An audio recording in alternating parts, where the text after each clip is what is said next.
Hello my dear students, आप सभी को ऑनलाइन क्लास में स्वागत है। हिंदी पाठ्य पुस्तक पाठ संख्या 11 खेत में खजाना, जो कि एक कहानी है, उसके बारे में आपको बताऊंगा। जो कि इस कहानी में एक किसान और उसके 4 निकम्मे बेटों के बारे में है, जो किस तरह धीरे धीरे अपने को परिश्रमी श्रम के बारे में समझकर उस पर उतरते हैं। एक किसान था। किसान मतलब कृषक, जो खेत में खेती करते हैं। वह अपनी शक्ति के अनुसार अकेले ही खेती करता था। उसमें जितनी शक्ति था, शक्ति के अनुसार वो खेती करता था। वो जी जान से मेहनत करता था। वो एड़ी चोटी का पसीना एक कर देता था, यानी जी जान से मेहनत करता था। तभी उसका खेत सोना उगलता था। पूरा दिन मेहनत करता था। इसी कारण उसके खेत में अनाज भरपूर उगता था, उगलता था, यानी उगता था। सोना यानी अनाज के साथ बोला गया है। किसान बहुत परिश्रमी था और उसके बेटे उतने ही निकम्मे थे।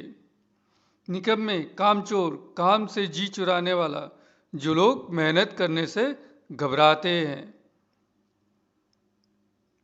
उसके 4 जवान बेटे थे, परंतु वे चारों बेटे अपने पिता के काम में थोड़ी भी सहायता नहीं करते थे। उनका काम सिर्फ इधर उधर घूमना, खाना और दोस्तों के साथ मौज उड़ाना था, मटर मस्ती करना।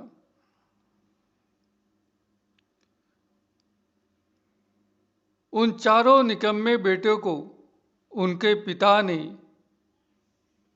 कई बार समझाया, लेकिन वे जैसे थे वैसे ही रहे।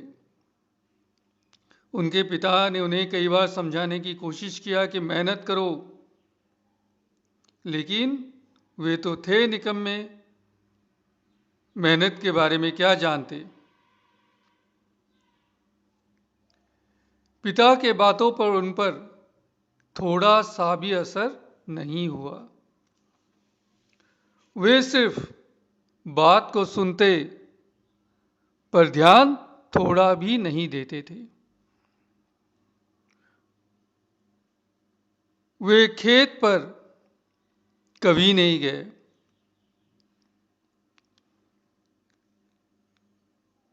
इसी तरह धीरे धीरे समय बीतता चला गया।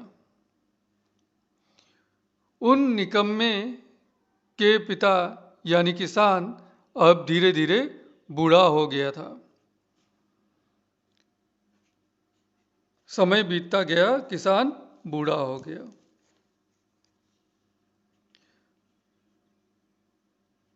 अब किसान के शरीर में पहली जितनी शक्ति नहीं रही। पहले तो अकेले पूरे खेत पर खेती करता था, एड़ी चोटी का पसीना एक कर देता था। इस काम में उसकी कोई भी सहायता नहीं करता था, यानी उनके बेटे, 4 निकम्मे बेटे।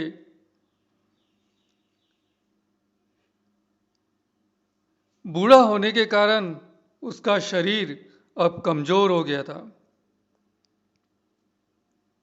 लेकिन उसे एक बात की बड़ी चिंता थी कि वो अगर मर गया तो उसके बेटों का ध्यान कौन रखेगा।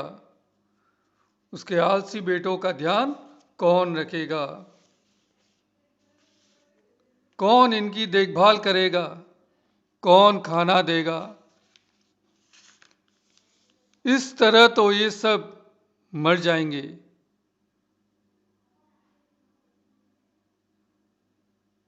इन्हीं सब बातों का चिंता करते करते उसका शरीर और भी कमजोर होता गया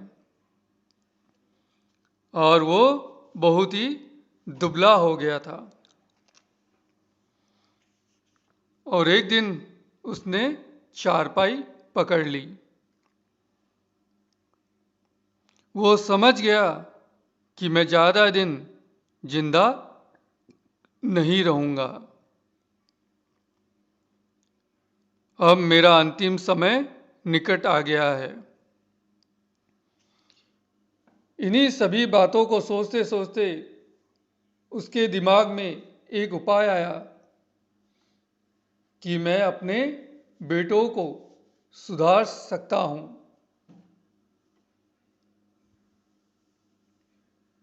तभी उसने अपने चारों बेटों को अपने पास बुलाया। वे चारों दौड़ते हुए आए और अपने पिता के चारपाई के चारों तरफ आकर खड़े हो गए। जैसे ही उसने अपने चारों बेटों को बुलाया, चारों बेटे उनके पास यानी चारपाई के पास आकर खड़े हो गए।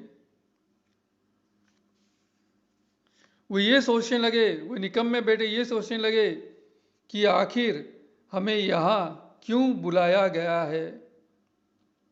वो ये भी सोच ही रहे थे कि किसान ने अपने बेटों से कहा, बेटा अब मैं ज़्यादा दिन तक जिंदा नहीं रहूंगा, मेरे पास अब गिने चुने दिन ही बाकी रह गए, मतलब कुछ ही दिन बाकी रह गए, मैं ज़्यादा दिन अब जिंदा नहीं रहूंगा।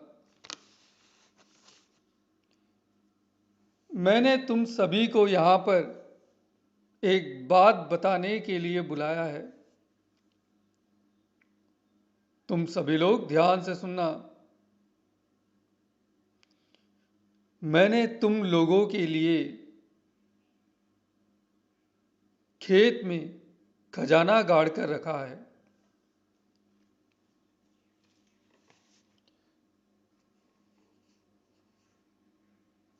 तुम लोग उसे निकाल लेना।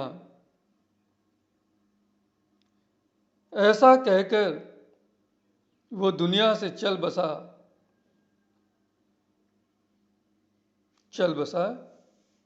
यानी कि उसकी मृत्यु हो गई।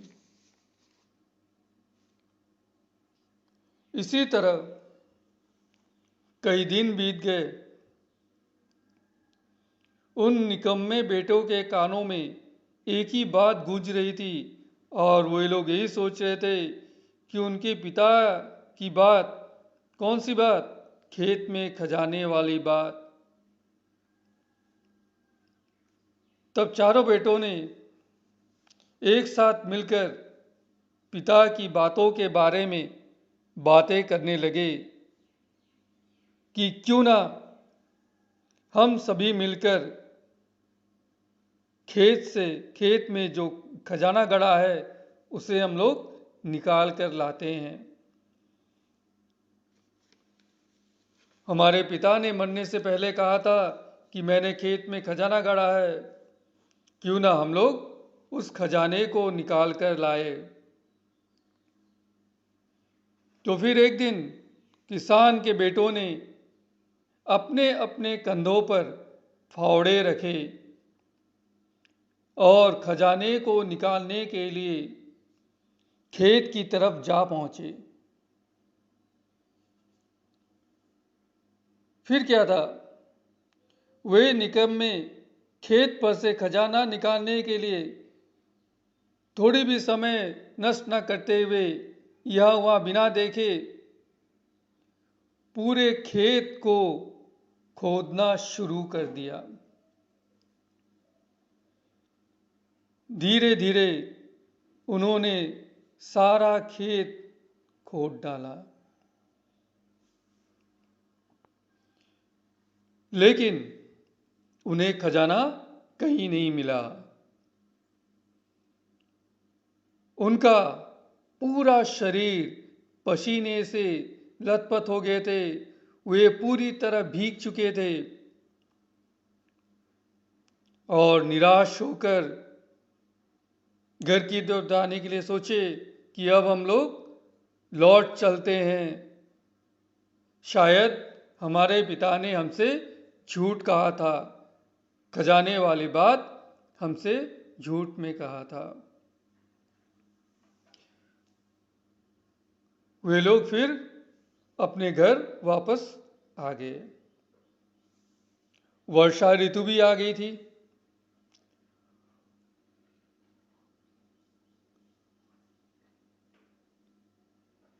वर्षा को देखते हुए किसानों के बेटों के मन में ये विचार आया कि हमने तो खेत को खोदने में कितना पसीना बहाया है, इसका कुछ लाभ तो उठाना ही चाहिए। क्यों ना हम सभी मिलकर खेत में बीज डाल दें। खेत तो खुदाई हुआ है, वर्षा भी हो रही है, तो हम लोग खेत में अब बीज बो देते हैं। फिर उन्होंने, उन चारों बेटों ने वैसा ही किया। वे सभी खेत में गए और खेतों में बीज बो दिए।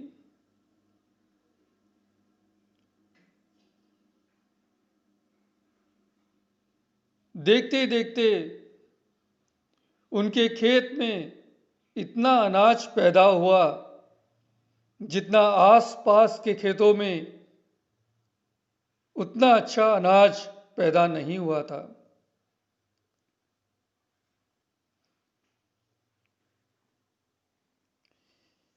अपने खेतों में अनाजों को देखते हुए उन चारों बेटों को समझ में आ गया कि हमारे पिता ने हमें सच ही कहा था कि खेत में उन्होंने खजाना गाड़ कर रखा है। हमारे पिता ने जिस खजाने की बात की थी वो हम सभी को समझ में आ गया कि जो पसीना बहाता है उसे खजाना जरूर मिलता है। पिता की इस सीख के लिए उन चारों बेटों ने अपने स्वर्गीय पिता को मन ही मन धन्यवाद दिया। मन ही मन धन्यवाद दिया कि हमारे पिता ने जिस खेत में खजाने की बात की थी वो असल में अनाज है। अगर पसीना बहाओगे तो आपको खजाना जरूर मिलेगा। जो मेहनत करता है उसको फल जरूर मिलता है। इसलिए लिखा है, पसीना जो बहाता है खजाना वही पाता है। जो मेहनत करता है उसे फल जरूर मिलता है। और इस पाठ की शिक्षा में ये लिखा हुआ है, परिश्रम ही सफलता की कुंजी है। परिश्रम करो, परिश्रम करने से सफलता आपको निश्चय ही मिलेगा। और अपने जीवन में कभी भी परिश्रम करने से घबराओ मत। परिश्रम करने से आपको सफलता मिलेगी। धन्यवाद।